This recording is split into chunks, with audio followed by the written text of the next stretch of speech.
আমাদের লুৎফর রহমান ফরাজি ভাই কি বললেন? ফরাজি ভাই বললেন এটা সালি সাহেব মিথ্যা করেছে, এটা সালি সাহেবের একটা মিথ্যা মূর্খতা, চরম মূর্খতা। কি ইবনে হাজার আসকালানি কি মুস্তাহিদ বলেছে, সুয়ুতি কি মুস্তাহিদ বলেছে? এরা কেউ মুস্তাহিদ, এরা মুকাল্লিদ। তিনি দুইজন মুজতাহিদের বক্তব্য দেওয়ার দাবি করেছিলেন, অথচ যেই দুইজন ব্যক্তির নাম তিনি বলে দলিল দিয়েছেন সেই দুইজনের কেউই মুজতাহিদ নয়, বরং তারা মুকাল্লিদ ছিলেন। যেমন তিনি হযরত ইবনে হাজার আসকালানি রহমতুল্লাহি আলাইহি এর নাম বলেছেন, তাকে মুজতাহিদ পরিচয় দিয়েছেন, অথচ তিনি মুজতাহিদ ছিলেন না, তিনি ইমাম শাফিঈ রহমতুল্লাহি আলাইহি এর মুকাল্লিদ ছিলেন। দ্বিতীয় তিনি আরেকজনের নাম বলেছেন, তিনি হলেন জালালউদ্দিন সুয়ুতি রহমতুল্লাহি আলাইহি, তিনি তাকেও একজন মুজতাহিদ পরিচয় দিয়েছেন, অথচ জালালউদ্দিন সুয়ুতি রহমতুল্লাহি আলাইহি ইমাম শাফিঈ রহমতুল্লাহি আলাইহি এর মুকাল্লিদ ছিলেন। তাহলে মুকাল্লিদকে মুজতাহিদ পরিচয় দেওয়া এটি সরাসরি মিথ্যা এবং ধোঁকা ছাড়া আর কি হতে পারে?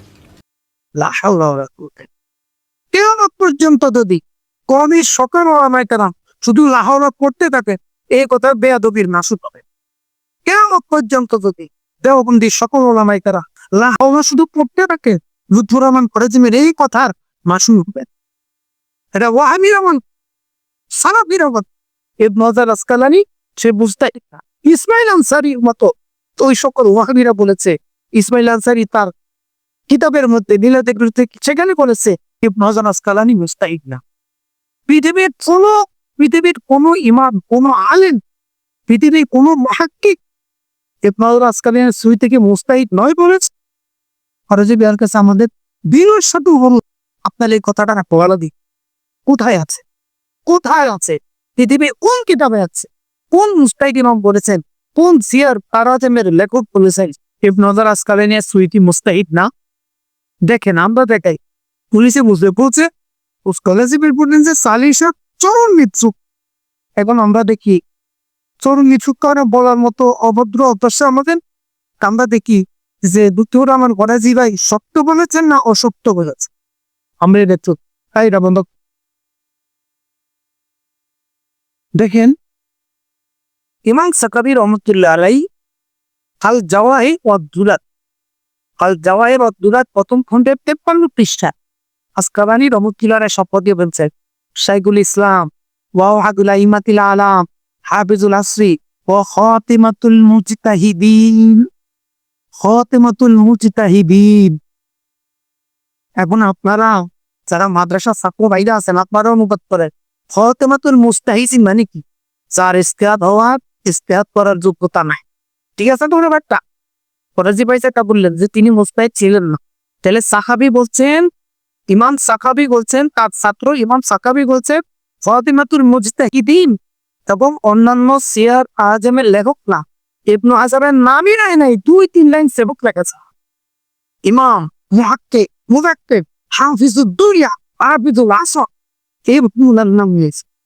ইমাম ইবনে হাজার আসকালানি কত বড় আলেম জানেন? মুহাদ্দিসিনে কেরাম বলেছেন ইবনে হাজার যদি কোনো হাদিস বর্ণনা করে চলে যায়, তুমি কিছু না বলে তার ফাতুনদারের মধ্যে কয়েকটা হাদিস নিয়ে আসছে, হাদিসের হুকুম লাগায় নাই, তে হাদিসটা সর্বনিম্ন হাসান।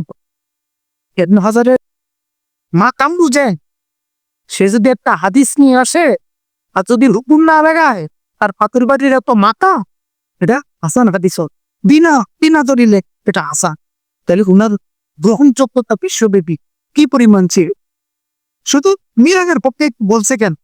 শুধু মিরাজের পক্ষে বলছে কেন? এই জন্য ওনার ইস্তেহাবা।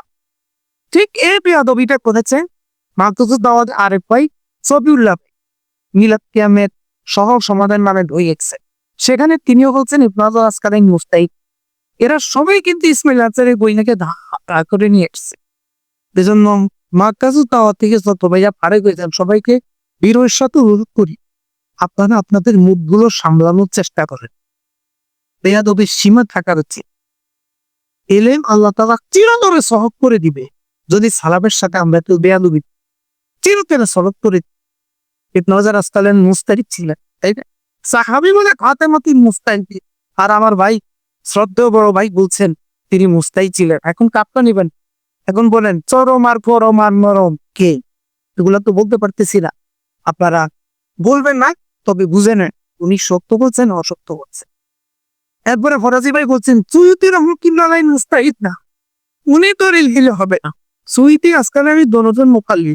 দেখেন ইবনুল ইমান হাম্বলি রহমতুল্লাহ আলাইহি তিনি সুয়ুতি রহমতুল্লাহ আলাইহি জীবনে লিখছেন সাজারাতুজ জাহাবের প্রথম খণ্ডের 75 পৃষ্ঠায়। তে কি বলছেন ওয়াকানা আলামা আহলি জামানিহি বিরাইবিল হাদিসি ও ফুনুনি। হাদিসে তো বিয়ান আছে, সবগুলোর ক্ষেত্রে সুয়ুতি ছিলেন ওই জামানার সবচেয়ে বড় আলেম। বুঝলেন, এটা সুপারলেটিভ ডিগ্রি।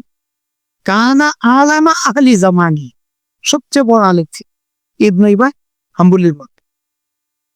রিজালান গরিবান ওয়া মাতনান ওয়া সানাদান ওয়া ইসতিমবাতান লিল আহকামি মিনহু, এবং হাদিস থেকে শরীয়তের নস থেকে গবেষণা করে ইস্তেহাদ করে মাসালা বের করার মতো কয় ধরনের যোগ্য ব্যক্তি ছিল। ইস্তেমবাত দিয়ে করে রিক্সাওয়ালা, যারা তরকারি বেচে এরা না মুস্তাহিদ। তাহলে উনি যে মুস্তাহিদ ছিলেন ইবনে হাম্বলি নিজেই স্বীকৃতি দিচ্ছে। আমরা দেখালাম যে ইমামরা উনাদেরকে বলেছিল উনারা মুস্তাহিদ ইমাম। আর শুধু মিলাদ কিয়ামের কারণে এই দুজনের প্রতি যে জুলুম করা, মার কাছে যে উস্তাদরা কি পড়ান, আপনারা কি পড়ান, ছাত্রদের একটু ভদ্রতা শিখাতে পারেন না, কি পড়া? তাকে উসমানী হুজুরের মুখে জীবনে এই কথা আসবে? আব্দুল মালিক সাহেবের মুখে এই কথা আসবে জীবনে যে মাজার সুয়ুতি মুস্তাহিদ না? ওনারা জীবনে বলবেন, বলতে পারবেন? তাহলে ওনাদের ছাত্ররা কেন এগুলা কিভাবে হলে আমাকে বুঝে আসা? তো মাথাতে বদনাম হোক, ট্যালেন্টে বদনাম। তাহলে চরম মৃত্যু বলে একবারে বড় করে বলেছিলেন, চরম মৃত্যু, চরম মৃত্যু। এখন তবে মৃত্যু কে? আপনি বলেন ভাই, সবাই বলেন চরম মৃত্যু কে? ইমামরা বলছেন তারা মুস্তাহিদ। কেন মিলাদের পক্ষে বললো আমার ফরাজি ভাই বলে তারা মুস্তাহিদ? এগুলো আমাদের দেশে প্রতিবাদের ভাষা, এগুলো আমাদের দেশের প্রতিবাদের ইলমি শক্তি। ফরাজি ভাই যদি একটা কিতাবও পড়তেন সুয়ুতির উপরে, মানাকেদের উপরে, ইবনে হাজারের একটা কিতাবও যদি পড়তেন ওনার মানাকেদের উপরে, তাহলে বোধহয় বেয়াদবি থেকে ওনার জন্য বাঁচাটা সহজ। আল্লাহ ভাইরে মাফ করুক, আমাদের সবাইকে মাফ করুক।